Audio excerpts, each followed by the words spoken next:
welcome back to Mine's Pretty Little Reviews. I'm reviewing Child's Play and Ted. Ooh. Who'd win a fight between Chucky and Ted? That's the real question. Chucky. Okay. What about you? I'm gonna go Ted. I'm voting Ted.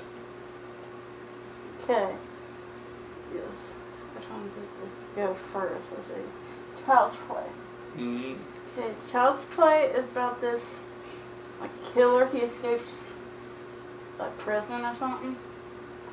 And You didn't even watch the movie, did you? I did. Alright, go ahead, sorry.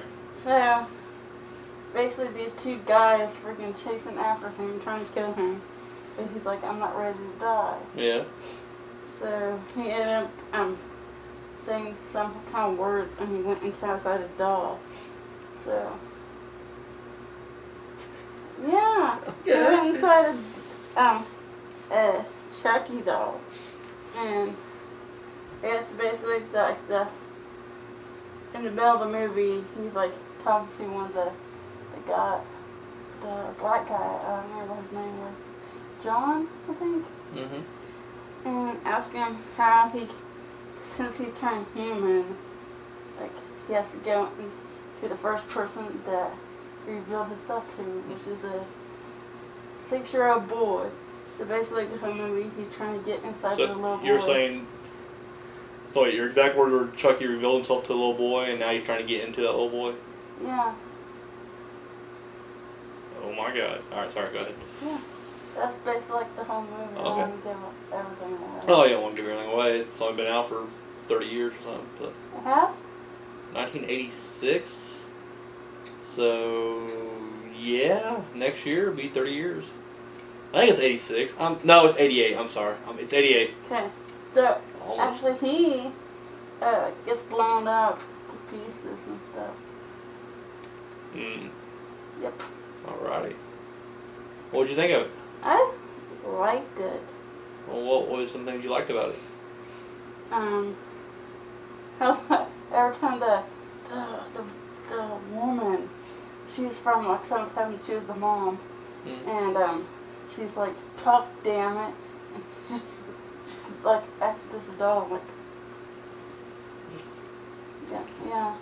Oh, you have to rip your hair out. Sorry. Alrighty. Yeah, I've already reviewed this once on my station. It was good. I mean, it's a classic horror. It's probably my second favorite in the Child's Play series. I do put Bride Chucky above it just because of the comedy factor. But this has lots of classic scenes. I mean, whenever, because at this point we all know that, Chucky comes alive, but whenever the mom, like you said, speaking, she checks, there's no batteries in it, and you realize it's been talking the entire time, and its head turns around. Oh, classic scene right there.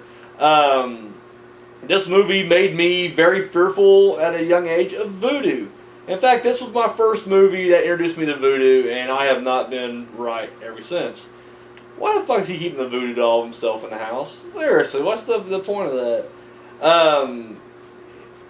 As a kid, especially more as a kid than I am now, but as a kid, when you watch horror movies, you identify with the other kids. And it is terrifying when he's in that insane asylum. And I guess not really a total asylum, but it is like a mental health facility. He's like, Chucky's coming. And no one believes him. And of course, he watches Chucky fucking come up the side of the building and shit. And he's telling everybody to help him, and nobody's trying to help him. So. And the guy tried to eject him with something. Yeah, the sedating. So I mean, like I said, that's definitely some scary shit right there, especially when you're a kid. Yeah. So going back and rewatching it, years later, I still find it really holds up. I mean, Chris Sarandon's awesome as the detective that brought him down or whatnot. All the acting all around is pretty good. I mean, the kid's kind of annoying, a little bit, but he's a kid. You gotta let some shit slide. And then of course Brad Dourif as the voice of Chucky is just fucking spot on. So yeah, I mean, this is a classic. You guys should have already seen this movie. If you haven't, do yourself a favor, go check it out. That's all I can say about that. Yeah. I give it. I'll tell you right now, he does not literally expose or reveal himself to a kid and tries to get inside that boy. You may sound like Chucky's a pervert. Speaking of pervert, my pants unzipped. Ugh. Okay, My wiener's probably hanging out the entire. I give it a 9 out of 10. 9 out of 10? Yeah, I can see that. Yeah. How about you? Yeah, I hate doing ratings because I feel like you get kind of stuck in a thing. I mean, yeah, huge thumbs up. I'd say 8 or 9 out of 10 easily. I mean, I recommend it's just, it. oh, absolutely. Yeah. All And right. then next is Ted. Ted. Okay. Ted is about this little boy named John Bennett, I think. Yeah, John Bennett. And he gets a teddy bear for Christmas. Yep. And I guess a wishing star comes along and he wishes that he was after Top and be his friend because he didn't have no friends. Because he was a loner. Yeah. So, like the whole movie, he's like living with John and John's girlfriend. Yeah. Yeah. So later on, this guy wants to buy the dog, but he's like, well, Ted, but he's like, he's not for sale. So basically, he's stalking them until he's alone and then capture him. Yep. All right. Mm. What'd you think of it? I liked it. I thought it was funny. All right. Some of your favorite parts? Let's see, favorite parts.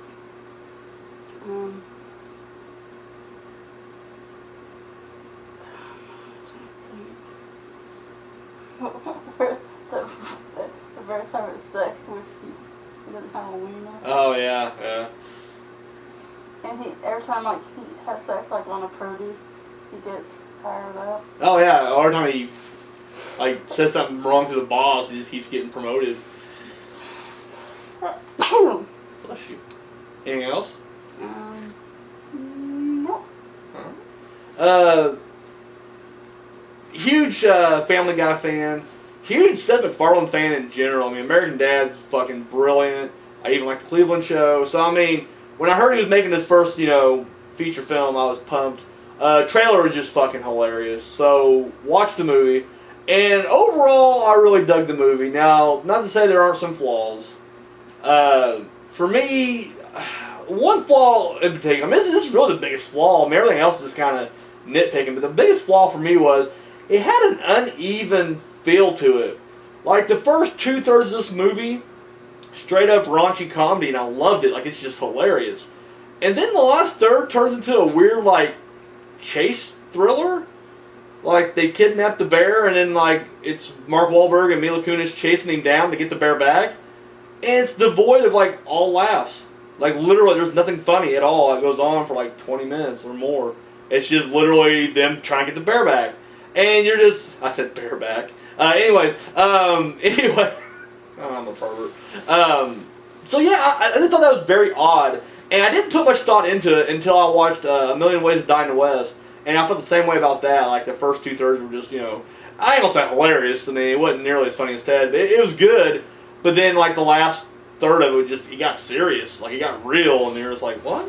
So, I don't know. That was my biggest problem with this. But, I mean, you take that away, you look at the good.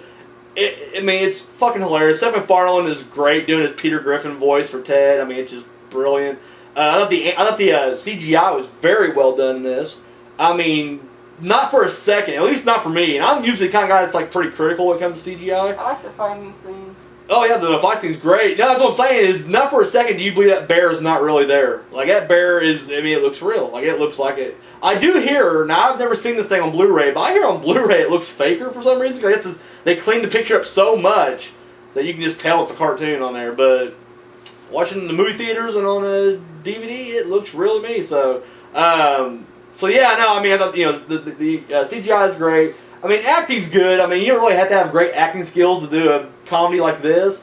But Mark Wahlberg, he's still got enough charisma. I mean, you can watch him anything. I love Mila Kunis, either way. So it was great to see her. Dude, Joe McHale, hilarious as her boss. He's just like so sleazy in this movie, and this such a scumbag. But it just the whole like he's talking about he has like there's a picture of him and a Tom Skerritt, and that's what the boss does too. Like everybody has like this picture of Tom Skerritt. It looks like, and then of course the whole reveal when the boss reveals that he actually brought Tom Skerritt with him to the wedding. It just ridiculous.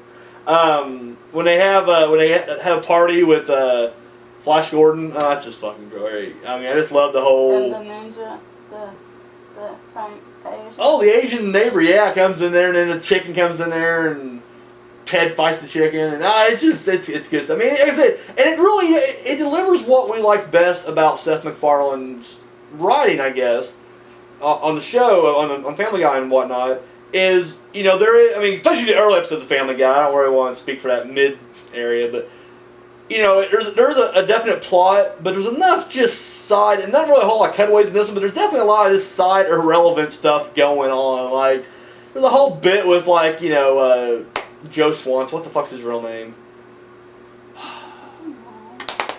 He played Tuddy on Seinfeld. I can't think of it. Patrick Warburton. Walburton, something like that. Anyways, they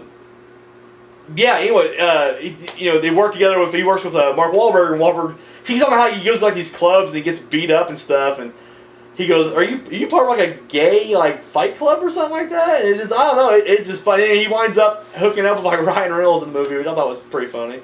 He's like, I'm gay. Yeah. Oh yeah, just like something nonchalant, like, yeah, I'm gay.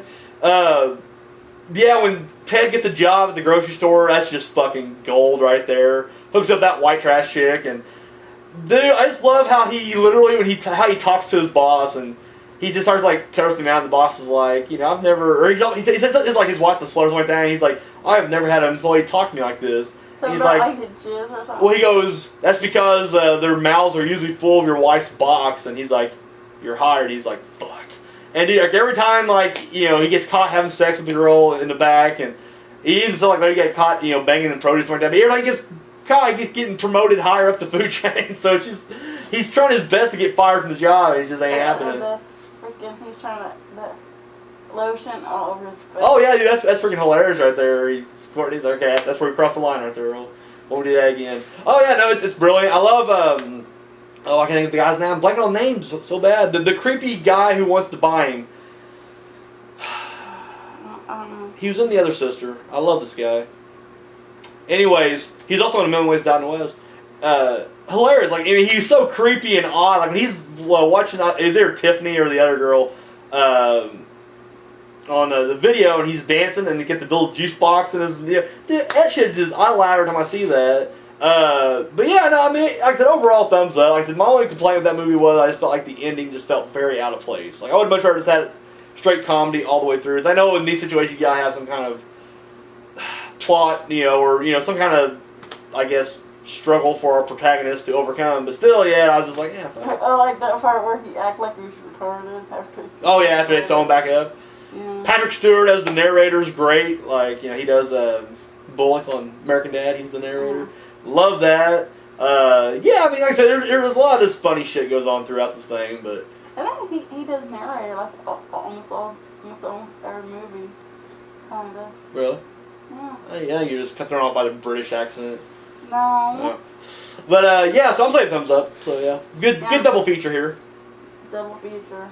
Did you plan it that way to have two dolls or a teddy bear and a doll, or No. would you just an accident or happy accident? Yeah, I recommend both of them. Check them out if you haven't checked them out. Got any comments, requests? Comment below, video response, or hit me up on Twitter at myangel22.